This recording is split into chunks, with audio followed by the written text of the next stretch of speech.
याच्यावर कोणी ते काल आले ते जिराज जरांगे याच्यावर पोक्सो लावा, अपहरणाचा गुन्हा दाखल करा आणि 307 लावा. पोलीस सुद्धा हो म्हणताय. फक्त याच्यामध्ये पाठीमागे राजकारण आहे. सदर जी महिला आहे, मी अगोदर सांगितलं, सदर जी महिला आहे त्या महिलेचे सगळ्या ठिकाणी सांगतायत की बा हिचे कपडे फाडण्यात आले. अजिबात ही गोष्ट खरी नाही. सदर महिलेचे कोणीही कपडे फाडलेले नाही. माझं आव्हान आहे, कोणीतरी तो व्हिडिओ दाखवावा की आमचा एखादा माणूस, या गावचा सरपंच त्या महिलेचे कपडे फाडताना दिसत असेल तर. कपडे फाडणं तर सोडा, त्या महिलेच्या अंगाला साधा स्पर्श जर एखाद्या आमच्या माणसांनी केला असेल तर पोलीस असेल, कोर्ट असेल, हे सजा नंतर देईल. त्या माणसाला आम्ही चौकात फाशी देऊ, हे तुम्हाला मी या ठिकाणी सांगतो. बांधवांना इतक्या झुंडशाहीनं या पद्धतीनं हे पसरवले चाललंय की महाराष्ट्रभरामध्ये वंजारी समाजाला टार्गेट करून हा समाज पूर्णपणे खलनायक आहे, गुंड प्रवृत्तीचा आहे, हे पसरवण्याचं काम या ठिकाणी सोशल मीडियाच्या माध्यमातून केले जात आहे. हजारो तरुण परगावातून त्या चिखला या गावात येत आहेत, तिथे येऊन धुडगूस घालतायत. त्या गावामध्ये आता माणसं नाहीये, सगळी माणसं अटक आहे आणि तिथल्या ज्या महिला आहेत त्या महिलांसोबत गैरवर्तन त्या ठिकाणी करतायत. पोलीस प्रशासन त्या ठिकाणी आहे, परंतु ते फक्त बघ्याची भूमिका घेत आहेत, कुठली ठोस कारवाई करत नाही आणि सगळा समाज त्या ठिकाणी दहशतीखाली आहे, संपूर्ण गाव दहशतीखाली आहे. माझी विनंती आहे पोलीस प्रशासनाला ह्या गोष्टी तात्काळ थांबल्या पाहिजेत. बाहेरून येणारे जे काही टोळके आहेत त्यांना त्या गावच्या शिवावर किंवा अगदी वेशीवर थांबवलं गेलं पाहिजेत. त्यांना गावात प्रवेश देऊ नये, गावात शांतता राहिली पाहिजेत, असा आमचा प्रामाणिक प्रयत्न आहे. सगळ्या लोकांना उद्या विनंती आहे की उद्या बीबीला संतोष भाऊ रणमाळे यांच्या शेतामध्ये सत्य बाजू काय आहे, महाराष्ट्राला ही जी काकर चिखल्याची जी घटना घडली आहे त्यातलं सत्य काय आहे हे सांगण्यासाठी उद्या 10 ते 15,000 लोकांचा समुदाय या ठिकाणी जमणार आहे. मी तमाम समाजाला आवाहन करतो, त्यामध्ये मराठा आहे, वंजारी, माळी, धनगर, साळी, कोळी, तेली, तांबोळी, सगळ्यांना 18 पगड जातीतल्या लोकांना एकत्र या ठिकाणी निमंत्रण देतो, तुम्ही या. जे सत्याच्या बाजूने आणि जे सत्याच्या बाजूने आहेत त्यांना विशेष आमंत्रण आहे की तुम्ही या आणि या ठिकाणी सत्य काय आहे हे एकदा बघा की खरोखर सदर महिलेला जी मारहाण झाली आहे ती आमच्या पुरुषांनी केली आहे का, सरपंचांनी केली आहे का, गावकऱ्यांनी केली आहे का. सदर महिलेचे जे कपडे फाडलेले आहेत ते कोणी फाडलेले आहेत हे एकदा त्या ठिकाणी निपक्षपातीपणानं पोलीस प्रशासनाने सुद्धा चौकशी करावी, SIT लावावी. अगदी ज्या ज्या प्रक्रिया आहे, तपास यंत्रणा आहे, त्या सगळ्या तपास यंत्रणेचा वापर करून सत्य महाराष्ट्राच्या समोर आणावं. खरं घडलंय काय, नुसती स्टंटबाजी नको आहे. आणि म्हणून सगळ्यांना विनंती आहे की उद्या सगळ्यांनी, अगदी सगळ्या गावातल्या लोकांनी तुमच्या आमच्या अस्तित्वाची लढाई बांधवानो. तुम्हा आम्हाला जो कलंक लावण्याचं काम केलं जात आहे महाराष्ट्रभरामध्ये की वंजारी समाजाच्या गावातील लोकांनी छत्रपतींच्या पुतळ्याला विरोध केला आहे. मी मगाशीच सांगितलं, छत्रपती आमचा आराध्य दैवत आहे, आमची अस्मिता आहे.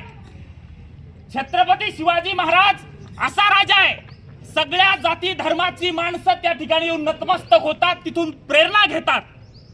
महाराष्ट्रापासून कर्नाटकच्या जिंदीपर्यंत संपूर्ण प्रदेशाचा सातबारा छत्रपतींच्या नावावर आहे आणि त्या छत्रपतींना आम्ही विरोध कसं करणार आहे, शक्यच नाही.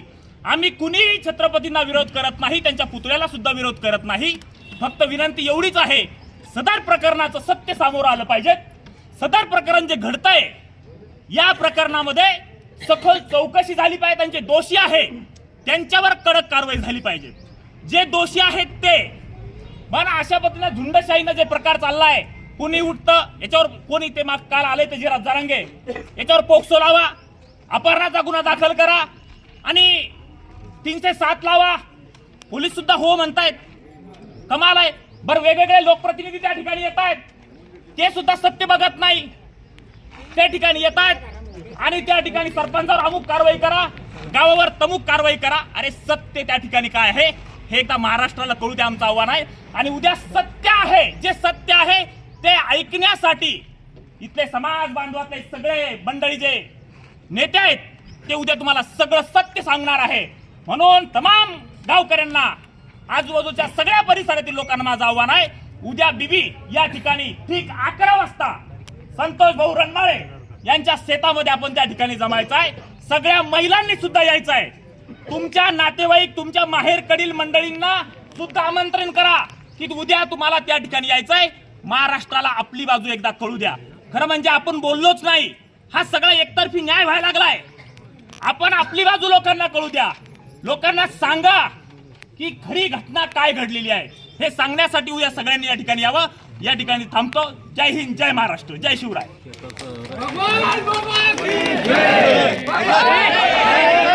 आता आमच्याबद्दल आमच्या आयुष्याबद्दल माहिती नसेल, पण आम्ही जन्मल्यापासून जे लोक आम्हाला ओळखतात त्या सगळ्यांना माहिती आहे. आम्ही कधी जातीवाद करत नाही, आम्ही कधी धर्मवाद करत नाही.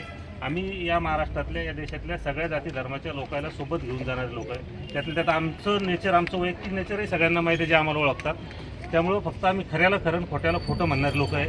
जिथं चुकलं असेल मग ते आमच्याही समाजाचे असो नातेवाईक असो आम्ही त्यांना चुकलंच म्हटलं आतापर्यंत. त्यासाठी आम्ही लोकांच्या भले शिव्या खाल्ल्या, पण आम्ही चुकीला चुकीचं म्हटलं, बरोबरला बरोबर म्हटलं. कालच्याही प्रकरणात जर या लोकांचं या गावातल्या मंडळीचं जर चुकेल असतं तर आम्ही सांगितलं असतं की कायदा काय निर्णय घ्यायचा घेईल, काय शासन काय निर्णय घ्यायचं ते घेईल. आपण पहिले छत्रपती शिवाजी महाराजांच्या पुतळ्याला विटंबना करणारा किंवा त्याला विरोध करणाऱ्याला भर चौकात आणून फाशी द्या, त्याला फटके द्या, हा निर्णय घेणारे आम्ही सगळे. कारण छत्रपती शिवाजी महाराजांचे पुतळे या जिल्ह्यात या मतदारसंघात अनेक ठिकाणी बसवताना आम्ही भांडणं घेतले, केसेस अंगावर घेतल्या. त्याचे व्हिडिओ आहे, त्याच्या टीव्हीला पेपरला बातम्या आहे. कारण जिथं जिथं वाद झाला, जिथं जिथं पुतळ्याला अडवणूक झाली त्या ठिकाणी पुढाकार घेऊन आम्ही पुतळे बसवणारे लोक आहे. परंतु आम्हाला खरं पाहिजे, ते कोणी असो, सख्या घरातला भाऊ असला तो चुकीचा असला तर आम्ही त्याला चुकीचा म्हणणार आहे. त्यामुळं काल जे प्रकरण झालं परवा, ते त्या ठिकाणी सत्य काय ते खऱ्या अर्थानं तपासलं पाहिजे. आपणही तिथं होतात, पण काय होतं की बऱ्याच ठिकाणी मॉबच्या दबावाखाली, लोकांच्या समुदायाच्या दबावाखाली आपल्याला काही गोष्टी बोलता येत नाही. ते आम्ही समजू शकतो. सत्य सगळं आपल्याला माहीत आहे. आपण आपल्या छातीवर हात ठेवून सांगा काय झालं. आणि या चुकीच्या गोष्टीमुळे एका चुकीच्या माणसाला शिक्षा झाली इथपर्यंतचा हा विषय नाही आहे, किंवा त्या गावातल्या 25 चुकीच्या माणसाला शिक्षा झाली इथपर्यंतचा हा विषय नाही आहे. परंतु विषय हा आहे की त्या चुकीच्या विषयामुळे संपूर्ण राज्यात जाती जातीमध्ये तेढ निर्माण झाली आहे, धर्माधर्मामध्ये तेढ निर्माण झाली आहे, जाती जातीमध्ये भांडणं लागले. आणि छत्रपती शिवरायांची विटंबना करणारे किंवा त्यांना विरोध करणारे लोक काही आहे अशा पद्धतीचा एक चुकीचा मेसेज चालला आणि त्याचे व्हिडिओ त्या ठिकाणी व्हायरल झाले. बरं, जे व्हिडिओ व्हायरल करतात, जे मेसेज टाकतात त्यांची काही चूक नाही. त्यांच्यापर्यंत जे माहिती गेली त्या आधारावर ते करतात. काही लोकप्रतिनिधी या ठिकाणी आले, त्यांनी ती बाजू घेतली सदर त्या महिलेची किंवा त्या ठिकाणच्या लोकांची. त्यांचाही काही दोष नाही, कारण त्यांनाही सत्यता माहीत नव्हती. जे त्यांच्या कानावर आलं ती बाजू त्यांनी घेतली. परंतु सत्य काय आहे, या महाराष्ट्रातल्या, या देशातल्या, या जगातल्या ज्या काही तपास यंत्रणा असतील सर्वोच्च, त्या सगळ्या तपास यंत्रणाच्या आधारावर तिथं तपास करावा आणि दूध का दूध पाणी का पाणी करावं. जर खरं असलं तर तुम्ही आम्हाला सांगा, आम्ही कायदा हातात घेऊन त्याला शिक्षा देऊ. आम्ही कायदा हातात घेऊन त्याला शिक्षा देऊ. आमच्यावर काय गुन्हे लागलेत लागल, पण जर खरं असलं तर. पण खोटं असेल तर मात्र खोटं खपून घेऊ नका. आमची तुम्हाला पोलीस प्रशासनाला हात जोडून विनंती आहे, जे सत्य आहे ते समोर आणा. जे काय CCTV फुटेज असतील, जे काय असतील ते सगळं समोर आणा. जे प्रत्यक्षदर्शी असेल ते समोर आणा. माझ्या मते छत्रपती शिवाजी महाराजांच्या आड जाऊन कुणी राजकारण करू नये. हा राजकीय विषय नाही. छत्रपती शिवाजी महाराज तुमचं आमचं दैवत आहे. त्यांच्यासाठी रक्त सांडायला बसलेलो आपण माणसं आहे. उद्याही छत्रपती शिवाजी महाराजांबद्दल जर कोणी वाईट बोललं तर त्याचे हातपाय तोडू इतकी हिंमत आणि धमक ठेवणारे लोक आम्ही आहे. त्यामुळं चुकीची गोष्ट आम्ही खपून घेणार नाही, परंतु सत्य गोष्ट तुम्ही मांडा, सत्य स्वीकारा. त्याच्यासाठी हे निवेदन आहे. आज गावागावात जाऊन अनेक लोक तिथं जाऊन जे काय घरावर दगड मारतात, हे करतात, ते सगळ्या लोकांना थांबवा. आम्ही म्हणणार नाही की मराठा समाजाचे लोक, पण जे कोणी असेल, काही लोक दुसरे घुसखोर करतात, संधीचा फायदा घेतात, असे काही लोक असतात जे मुद्दाम समाजात तेढ निर्माण करायचे असते, असे लोक असतात. त्या सगळ्या लोकांना आवर घाला आणि त्यांना गावात जाण्यापासून रोखा. आणि हे चुकीचं जे महिलावर पुरुषावर त्या ठिकाणी अन्याय होतो हे थांबवा, एवढी विनंती करण्यासाठी आज आलो. उद्या आम्ही सविस्तर सगळ्या जाती धर्माचे लोक या मतदारसंघात, या जिल्ह्यात, या राज्यात ज्या लोकांना सत्य आवडतं, सत्य पाहिजे, सत्य स्वीकारतात जे लोक, ते उद्या सगळे लोक आम्ही या ठिकाणी बोललो ते येतील आणि त्यांच्या समोर आम्ही सत्य त्या ठिकाणी मांडू. आणि या राज्यातल्या प्रत्येक माणसापर्यंत सत्य काय ते गेलं पाहिजे हे सांगण्यासाठी आज आम्ही इथं आलो, हे निवेदन घेऊन आलो. उद्याही आम्ही या ठिकाणी सगळेजण येणार आहे.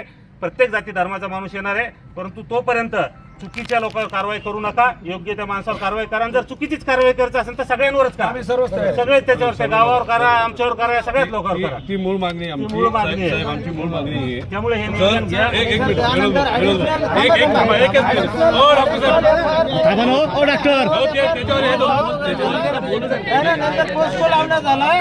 उद्या सगळ्या गोष्टीवर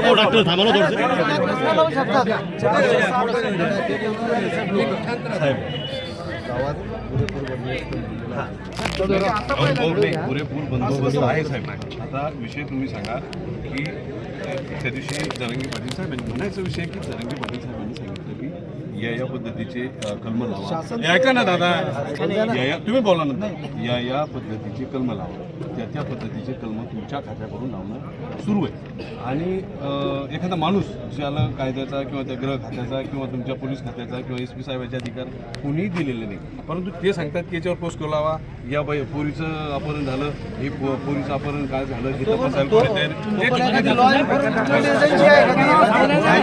अपहरण नसताना त्यांनी ज्या पद्धतीनं सांगितलं त्या पद्धतीनं पोलीस प्रशासन हे त्या लोकांवर गुन्हे दाखल करत आहे. आणि जे गुन्हेगाराची यादी आहे ती गुन्हा घडलाच नाही, परंतु 150-200वर तो आकडा वाढवण्याचा. आज 50ची यादी तयार झाली, उद्या 100ची यादी तयार होईल. आपण गावाला जर पकडायचं असेल ना, तुमचे निकष हे डोळ्यानं पाहणारा किंवा तिथं असणाऱ्याचे जर निकष काढतात असेल साहेब, तर पूर्ण गाव जे 8,000 लोक वस्तीचं जे गाव आहे, त्या आमची प्रामाणिक आमची मागणी आहे की या एकूणच्या एक माणूस जर त्या घटनेला ती घटना खोटी करून जर खरी दाखवायची असेल आणि ती जर खरी म्हणायची असेल तर गावकरी त्या घटनेशी कुठलाही संबंध नसताना गावकऱ्याला जर जबाबदार धरण्यात येत असेल तर आमचं म्हणणं आहे त्या गावात असलेली पूर्ण लोकसंख्या ही गुन्हेगार आहे आणि त्या सर्व लोकांवर गुन्हे दाखल करावे. निवडून 5, 50, 100 लोकांवर कोणाच्या आदेशानं हेतू पुरस्कार राजकीय द्वेषातून हे गुन्हे दाखल होणे पूर्णच्या पूर्ण आमचे महिला असतील, आमचे बालक असतील, आमचे म्हातारे माणसं असतील, आमचे तरुण पोर असतील, या लोकांवर रितसर गुन्हे दाखल करा अशी आमची मागणी आहे.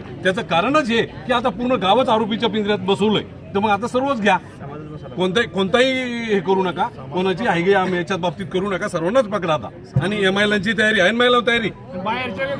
तुम्हाला जर वाटत असेल साहेब काही करायचं तर आम्हाला सगळ्या यायचं, आम्हाला आमच्यावर आरोप नका बाबा हे करा, कारण कसं हे बरोबर नाही ना. ऐका डॉक्टर साहेब, जर यांच्याकडून चिखलाचं संरक्षण होत नसेल ना तर सर्व बांधारी बांधवांनी त्या चिखलाचं संरक्षण करणं गरजेचं आहे. सर्व समाजाने समाजात पेटणार ना मग, कारण सर्व समाज असन की काय सगळं पेटणार मग.